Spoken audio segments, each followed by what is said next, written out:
to see this book. It's a great day. Very proud.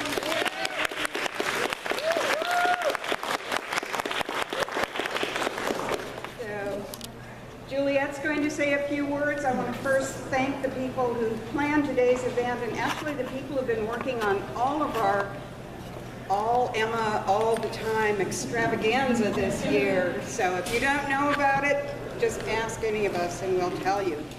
But in the meantime, here's Juliette.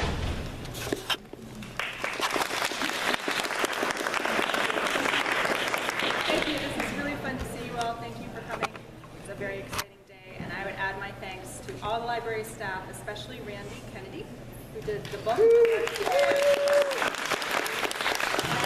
I have other thanks to librarians who helped with the book production, which we'll come to. I'm just briefly going to tell you the story of how this came to be and why it is not like any other edition of Jane Austen. That's on purpose. So as I was thinking about what I wanted to say in brief remarks, I was remembering a conversation I had several years ago before I came to Goucher when I was working at Manhattanville College outside New York City. And I was talking in the faculty lounge with a math professor colleague.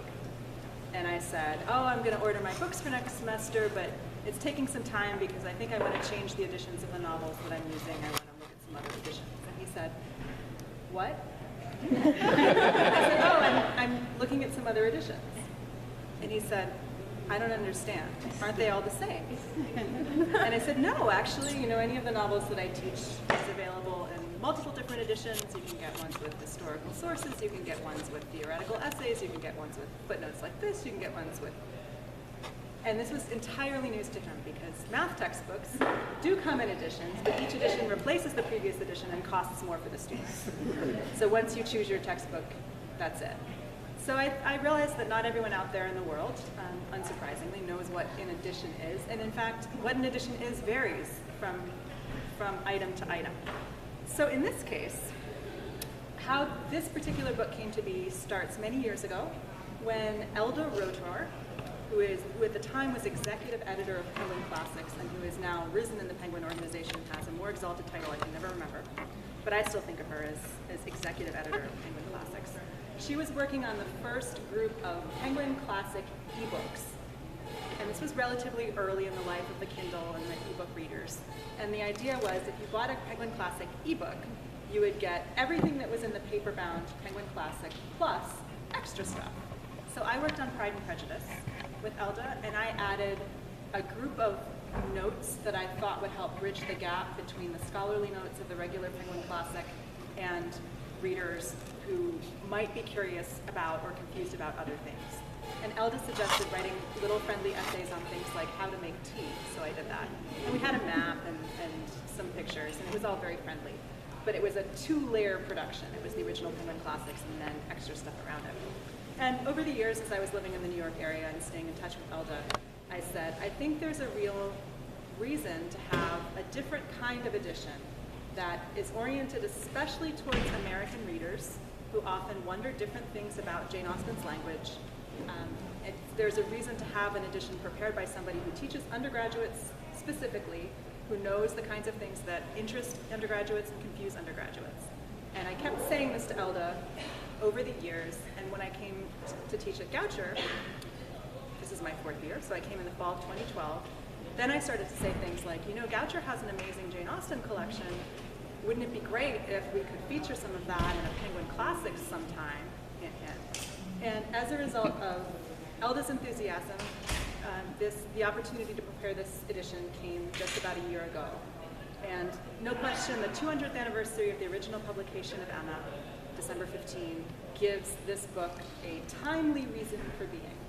But I also had the opportunity, and I took it, I ran with that opportunity to really reinvent the idea of an edition of a classic novel. So everything that you see in here, with the exception of the biography of Jane Austen, which is a pre-written Penguin biography of Jane Austen, everything else in here is something that Elda and I agreed would be perfect for the kinds of readers we had in mind for this edition. So there is an introduction, but it's not the kind of introduction that you often find in classroom editions of Jane Austen. and where my students complain, well, it's an introduction, but it tells me the whole plot, and it's actually a critical essay, and I don't, why is this an introduction? And I say, well, read it afterwards. It's not really an introduction. This one really is an introduction, and it treats the topics that students and readers always ask me about. What did it mean to Jane Austen to be an author? Did she make money from her books? Where did Emma come in her authorial career? Those kinds of questions. And then I sneak in things that I think are interesting for everyone to know about, such as when was Emma first published in America? That lets us talk about the Goucher copy of the first American edition in Philadelphia, which is so special. And then the big difference between this edition and other editions, which are wonderful, I'm not criticizing them in any way, but this one complements them by having, instead of footnotes or endnotes, a group of what we called contextual essays. Because what I hear from students over and over is that footnotes and endnotes are a drag. And you're not sure whether it will be worth your while to flip back to them. The person who wrote them may or may not know what you already know, might have his or her own axe to grind about what to tell you.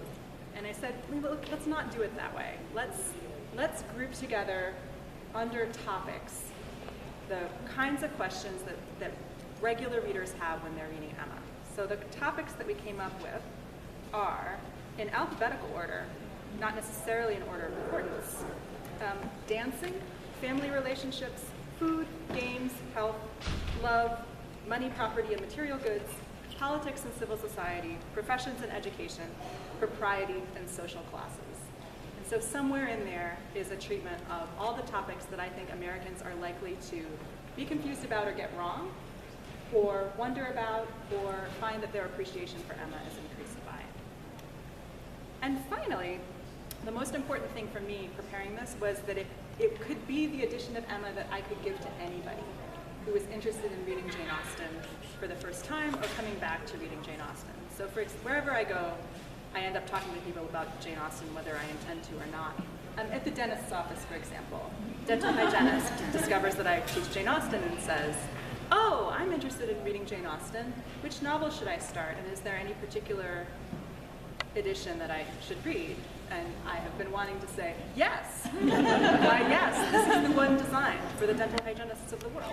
And all those in book clubs, and all those who love the movies but haven't read Jane Austen and want an edition that doesn't talk down to them but gives them information and support and help as they read. Because as my students can testify, Emma may be a great novel, but it's not an easy one. And so I feel like my role is to help Jane Austen meet her readers of the 21st century. This is her book, this is not my book. It's very appropriate that her name is big and my name is small. And the image that I have in mind is of a Renaissance or medieval painting where the saints in the middle are really big and the patrons who paid for the painting are really small and on the side looking adoringly at the saints.